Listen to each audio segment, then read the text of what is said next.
안녕하세요, 아스리입니다. 오늘은 연금저축의 가장 효과적인 ETF를 알아보는 두 번째 시간입니다. 제 영상의 대부분 영상 평균 지속시간이 한 20-30%대에 머무르고 있는데, 지난번에 올린 연금저축의 효과적인 ETF, 미국 ETF 편은 평균 시청률이 40% 가까이 되면서 연금저축 ETF를 어떻게 운용해야 하는지 많은 분들께서 궁금해하시고, 제가 알려드리는 영상이 도움이 많이 된다고 생각해서 두 번째 영상을 올리게 되었습니다. 연금저축의 투자는 이제 장기 투자와 분산 투자가 이제 기본 원칙인데, 많이 알고 계시는 연구 포트폴리오가 됐던 올웨더 포트폴리오가 됐던 기본은 이제 금, 주식, 채권, 원자재입니다. 이제 지난 시간에는 미국 주식에 대해서 여기 30%, 여기 25% 비중을 차지하는 이제 미국 주식에 대한 ETF에 대해서 알아봤고, 오늘은 이제 대부분의 영역을 차지하는 금부터 원자재, 채권까지에 이르는 ETF에 대해서 알아보도록 하겠습니다. 순서는 밑에서부터 금, 원자재, 채권형 ETF에 대해서 하나씩 알아보도록 하겠습니다. 먼저 금 ETF 같은 경우에는 지금 코덱스 골드 선물 H 그리고 타이거 골드 선물 H 이제 두 가지 종류가 있는데, 수수료는 지금 보시는 것처럼 되어 있습니다. 장기 투자의 관점으로 봤을 때 아무리 운용 규모가 크다고 하더라도 수수료가 적은 편이 좀 더 이득이라고 지난 영상에서 말씀드렸죠. 금 같은 경우에는 경제 위기 때 이제 가격이 급격하게 상승하기 때문에 주식 가격이 하락하더라도 이것을 해칭할 수 있는 수단으로, 그러니까 주식 가격이 떨어지더라도 금 가격은 올라가기 때문에 우리의 자산이 전체적으로 내려가는 것을 방지해 줍니다. 그런데 한 가지 아쉬운 거는 여기에 붙어있는 찌가 되어 있는 상품이기 때문에, 환해지가 되어 있는 상품이라 금 가격이 오르는 시점과 그리고 달러가 오르는 시점이 거의 동일하거든요. 그런데 이 동일한 시점에서 환해지를 해버리니까 우리가 경제 위기가 닥쳤을 때 주식 가격이 하락을 하더라도 금 가격이 크게 상승할 여력을 가질 수가 없게 됩니다. 이 부분이 조금 아쉬운 부분이라는 생각이 들더라고요. 그리고 해외 금 ETF인 IAU나 GLD 같은 ETF와 비교해봐도 타이거 골드 선물 ETF의 가격이 많이 비싼 편은 아니다. IAU 같은 경우에는 0.25%로 이제 다소 차이가 있는데, GLD 같은 경우는 0.4%니까 크게 차이 나는 편은 아니다 라고 말할 수 있습니다. 그러니까 골드 ETF는 타이거 ETF로 선택하시는 게 조금 현명한 판단이지 않을까. 다음은 원자재 ETF입니다. 원자재 ETF를 이제 검색을 해보니까 많은 분들이 이제 코덱스나 타이거에 이제 여기 농산물에 많이 분산 투자로 이제 가져가시던데, 그런데 여기 농산물이라는 거는 이제 원자재 시장에서 굉장히 일부분을 차지하거든요. 그런데도 여기 원자재라고 하는 여기 7.5%의 이 농산물만 넣기에는 상당히 분산 투자의 관점에서 상당히 위험하다고 생각이 됐습니다. 그래서 다른 원자재 ETF로 이제 찾아봤더니 팔라듐, 여기 은선물, 금속, 구리, 여기 아까 보셨던 농산물 이렇게 있는데, 이게 뭐가 문제냐고 물어보실 수 있는데, 이게 미국에서 가장 유명한 원자재 ETF인 이제 DBC입니다.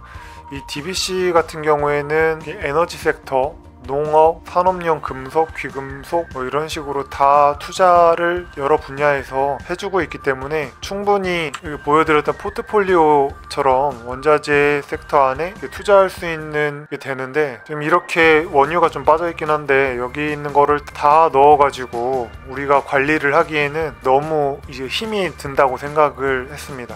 이거는 제 해외 주식의 지금 원자재 지금 포트폴리오인데, 여기 DBC가 있죠. 여기 DBC, PDBC, 그리고 여기 BCI 같은 이제 여러 개의 원자재가 섞여 있는 거고, SLV만 은 ETF로 구성되어져 있습니다. 그런데 이거를 DBC, PDBC, 그리고 BCI 이거를 계속 지켜봤더니 결국은 같은 수익률을 보이더라고요. 여기 지금 PDBC, DBC는 마찬가지고 BCI도 지금 잠깐 틀어졌는데 지난 몇 개월간 계속 비슷하게 가더라고. 그래서 나중에는 이제 DBC 하나로 지금 통합을 할까 그렇게 생각을 하고 있습니다. 그런데 국내 ETF에는 DBC처럼 하나로 이제 통합해서 관리하는 ETF가 없기 때문에 이거를 전부 다 본인이 비중을 생각을 하셔서 매수를 하셔야 되는데, 이 부분이 정말 힘든 작업이고, 연금저축 같은 경우에는 매달 한 34만원씩 매수를 하시는 분들이 많은데, 이거를 매번 비중을 비중을 달리 해가지고 매수를 하는 거는 상당히 어려운 일이라고 생각을 했습니다. 그래서 저 같은 경우에는 원자재 섹터를 연금저축에서는 아예 하지 않고 자산 배분을 하는 것으로 결정을 했습니다. 먼저 이제 운용 규모가 안 되는 미국 장기 국채 선물 H, 이제 KB스타 거는 이제 지우고, 여기 타이거랑 코덱스 중에서도 수수료가 높은 0.39를 저는 지워줬습니다.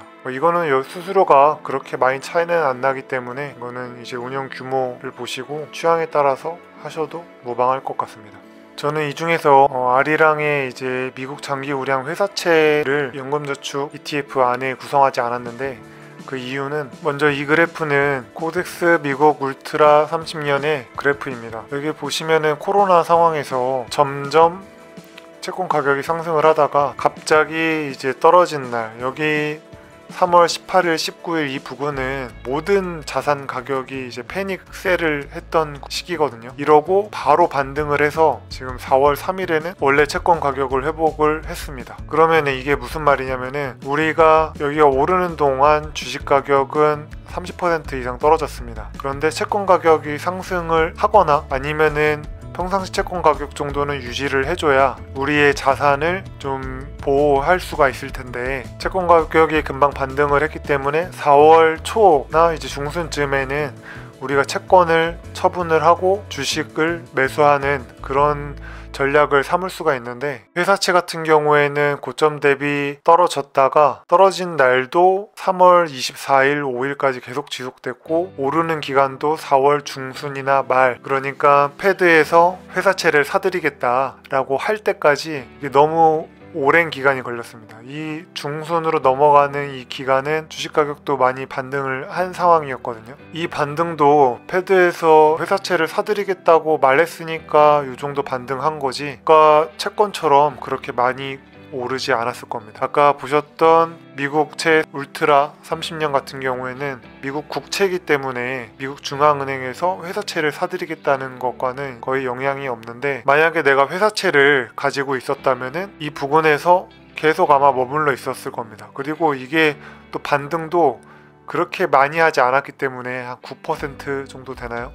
회사채라는 것 자체가 호황인 경우에 기업들이 잘 나가게 되면은 회사채의 수익이 높아지고, 반대로 불황이 되면은 회사채의 수익도 다소 낮아지기 때문에 약간 주식과 국채의 성격의 절반을 가지고 있다고 보시면 됩니다.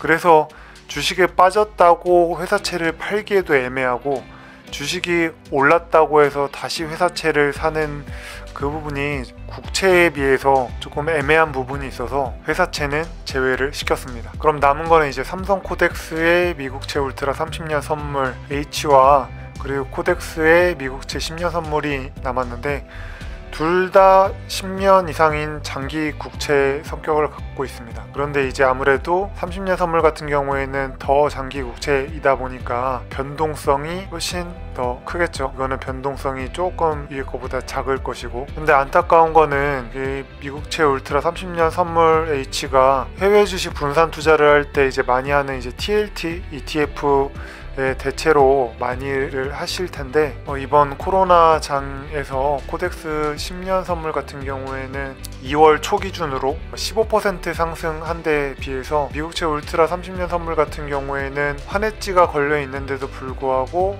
22%의 상승률을 보여줬습니다. 같은 기간에 미국 달러가 한 5% 이상 상승을 했음에도 불구하고 여기 미국채가 15%의 수익률밖에 못 가져갔다는 거는, 여기가 환해지가 30년 선물에 환해지가 걸려 있음에도 자산 분배의 관점에서 상당히 매력적인 부분이 있다고 생각을 합니다. 그래서 저 같은 경우에는 30년 선물에 한 20% 그리고 10년 선물에 한 10% 정도의 비중으로 가져가려는 계획을 하고 있습니다. 물론 지금 아직 주식 가격이 계속 저점에 있고 채권 가격은 고점에 있기 때문에 한 2, 3년 뒤에 채권 가격이 떨어지게 되면 그때 매수를 하려고 생각하고 있습니다. 그러면 정리를 해보겠습니다. 미국채 선물 채권 분야에서는 미국채 울트라 30년 선물, 그리고 코덱스 10년 선물, 그리고 원자재는 하지 않는 것을 추천을 드리고, 골드 ETF는 타이거 골드